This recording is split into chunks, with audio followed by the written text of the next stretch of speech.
There's a new inmate inside the walls of a federal prison in Otisville, New York. His name? Shu Yan Jun, a 42-year-old Chinese intelligence officer, a convicted spy. His mission? Steal secrets that power the American economy. His mistake? Trusting the wrong man. His reality? 20 years behind bars in a country he tried to infiltrate. This is not just a spy story. This is a high-stakes chess match in a global shadow war, one that could cost millions of American jobs and alter the balance of world power. In a Cincinnati courtroom, Shu Yan Jun sat quietly, facing off with an unexpected opponent, Jim Olsen, a retired CIA counterintelligence chief. When I looked at him, I thought, we're alike. We both served our nations. We both mastered the art of deception. But there's one difference. He got caught. I didn't.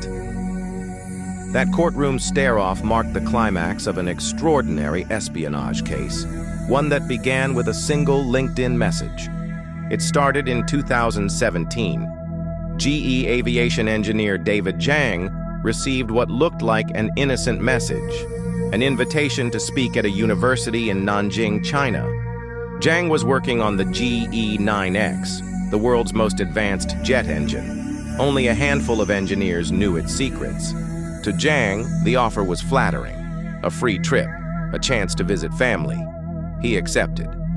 But this wasn't an academic invitation. It was bait, expertly laid by Shu Yan Jun. Under an alias, Shu posed as a science official.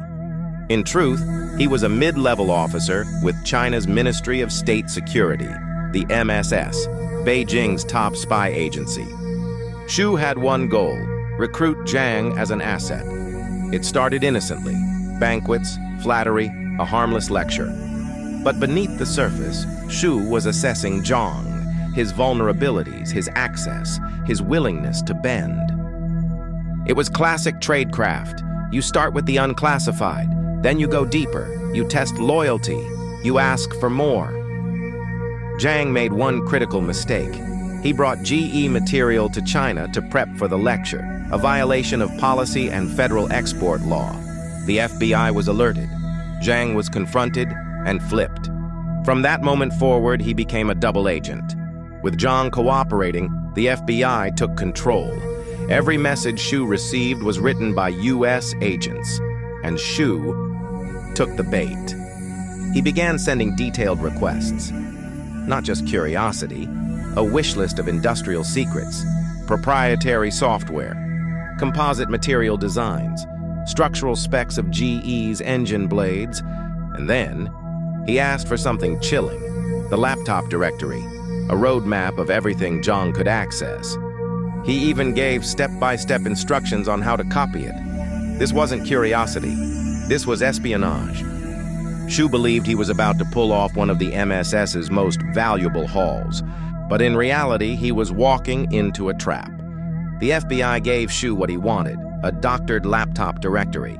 The moment he received it, he grew eager, even reckless. He called. He begged to meet again.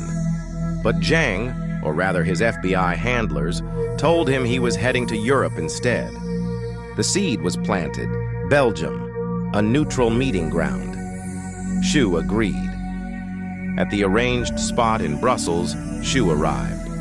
Waiting for him wasn't Zhang, but a team of FBI agents. He was arrested on the spot. In his pocket, a phone filled with 200 photos of Zhang's family. Clear evidence of targeting. Shu's mistake wasn't just getting caught. It was what he left behind. On his ICLOUD account, a digital diary, his deepest thoughts, his MSS resume, and photos of his Communist Party application. He documented his life as a spy for prosecutors to see. We showed the jury. He didn't have to say, "Trade secrets." He brought cash. He brought photos. He brought a plan. He came to steal. The jury convicted him on 4 counts: attempted economic espionage and theft of trade secrets. Shu became the first MSS officer ever extradited to the U.S. for trial. He was sentenced to 20 years in federal prison. Shu's mission wasn't rogue. It was part of a grand strategy, Made in China 2025, a government initiative to dominate 10 global industries, including aerospace. With its own jet engine development years behind, China had a choice: build it or steal it. China's aircrafts rely heavily on U.S. tech. The MSS targets engineers at Boeing, Honeywell, and GE. Their goal isn't competition, it's replacement. We're in a generational challenge. This isn't just economic. This is national security. The U.S. won this round. But the shadow war continues, silent, patient, relentless. What torments me is, we haven't caught them all. Kindly subscribe and like for more geopolitical investigations.